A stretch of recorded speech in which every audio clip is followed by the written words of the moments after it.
No, your device is not malfunctioning, and your speakers are perfectly fine. What you're about to witness is a rare phenomenon in the wild world of vlogging. Here, sailing from Messina to Split, we encounter a peculiar species, the vlogger who forgets to record sound. Watch closely, as she films with confidence, completely unaware that her microphone has abandoned ship. No voice, no waves, not even a click from the camera. Some call it bravery. Others call it forgetfulness. But we call her the Soundless Sailor. On this silent voyage, only the sea is allowed to speak. Welcome to the documentary that almost had audio.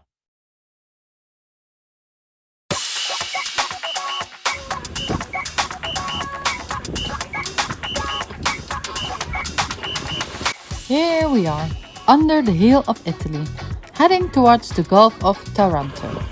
These two curves beneath the boot are famous for the wild winds, especially at night. Not really a passage I look forward to. Usually I curl up in a fetal position, while Kai has the time of his life on the flybridge. Right here we're doing 8.5 knots, with 23 knots of wind. For real sailors, that's nothing, but for me, this is touching the edge.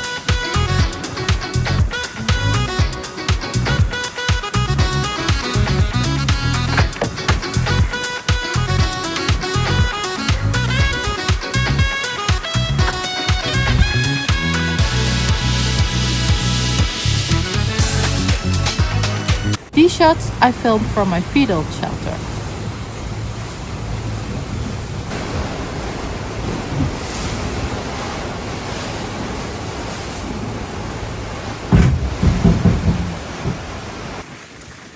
And this one Kai filmed from his happy place at 9.5 knots and 25 knots of wind.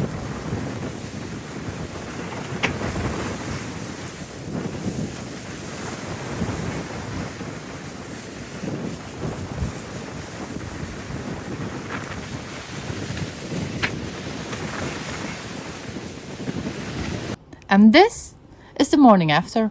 Damage control reporting from the salon.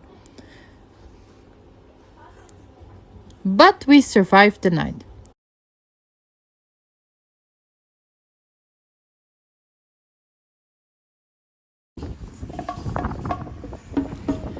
We take a break in La Castella, a moment of rest before sailing on along the Taranto Valley.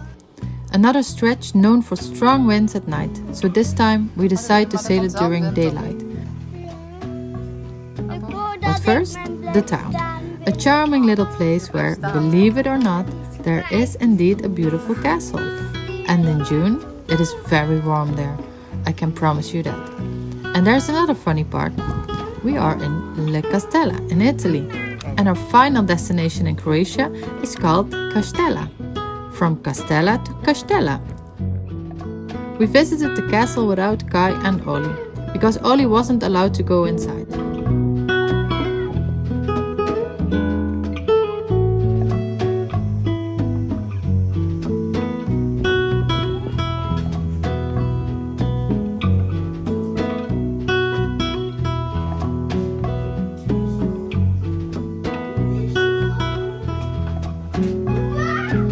Poor Bo fell down, but thankfully mommy always carries bandages.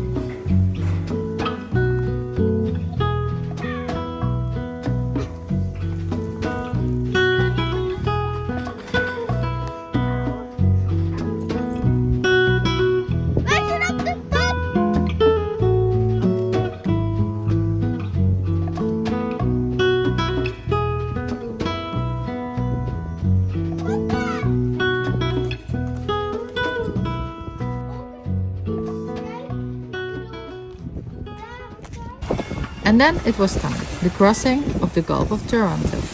A passage I was not looking forward to, especially after our last nighttime experience.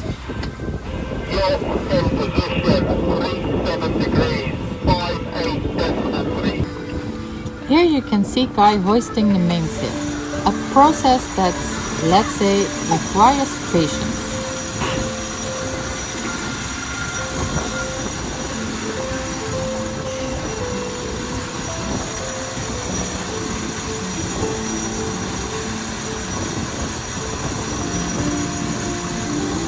As you can tell, the first and second mate are allowed to do absolutely nothing, except observe. It's a very important decision. We call it supervising from a safe distance. Guy works, we watch, teamwork. I used to be allowed to help by keeping the boat into the wind, but apparently I'm not very good at that. So now my official job is watching from a safe distance. This time the sea surprised us. She was gentle, kind, almost welcoming.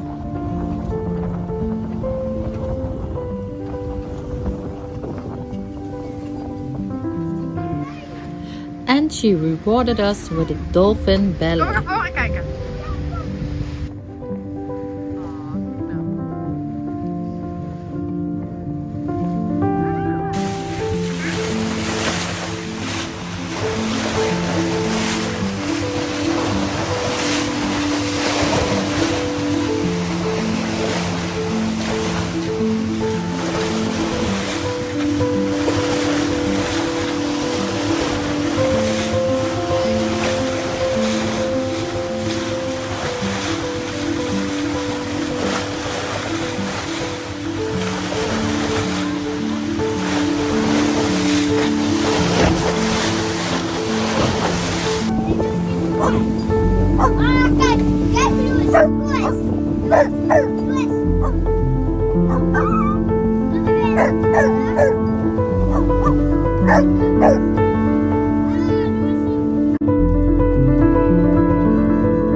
And if that wasn't enough, Kai also hooked a tuna.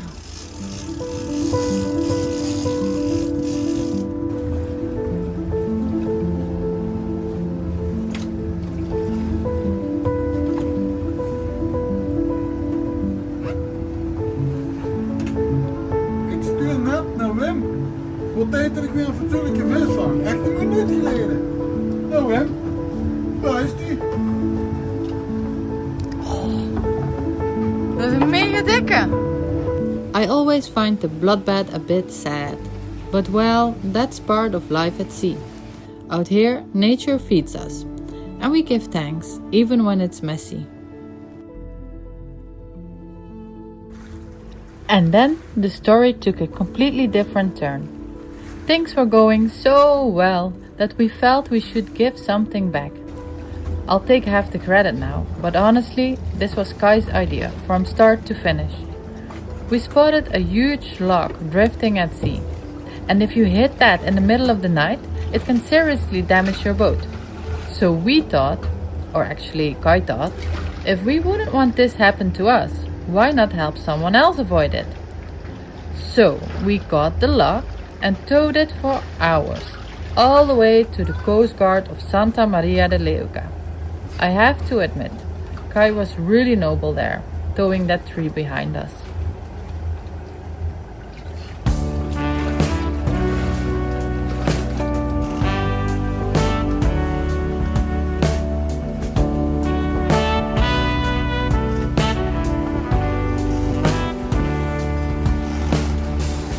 When I see you on the street, I wanna call out your name.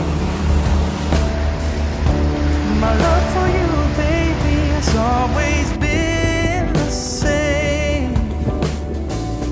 It's amazing how you can see right through my heart. And all that I thought I knew is torn apart. Baby, no, I love you so much. Maria Leuca, this is Tuna. I just wanna feel your touch. After delivering the log to the very unmotivated officer who couldn't say thank you in any language, we continued our journey. The mission was complete. No medals were given and we pushed on towards Otranto.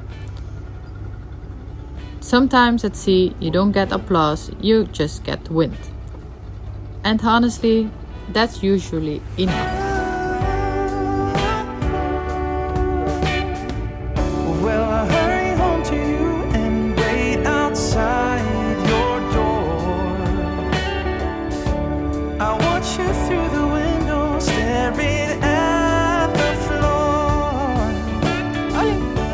Don't wanna wait no more, I know this. And as you might have noticed, I have a small passion for numbers that magically line up.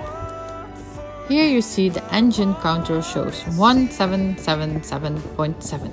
Some call it coincidence, I call it a sign from the sea, or maybe I just really like numbers. Either way, it makes me happy. We arrived very late in Otranto, and I was simply happy to throw that heavy piece of metal into the water and finally go to sleep.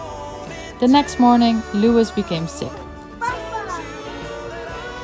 So I went ashore alone with Bo to find a Father's Day gift. Wee, we hebben pizza. In the next episode, you'll see the final stretch of our journey to Split. Thank you so much for watching. And if you enjoy sailing with us and want to be part of our adventure, consider subscribing to our channel. It's completely free and it helps us keep this journey going. So hop on board and sail with us to the next episode. With love from Luna.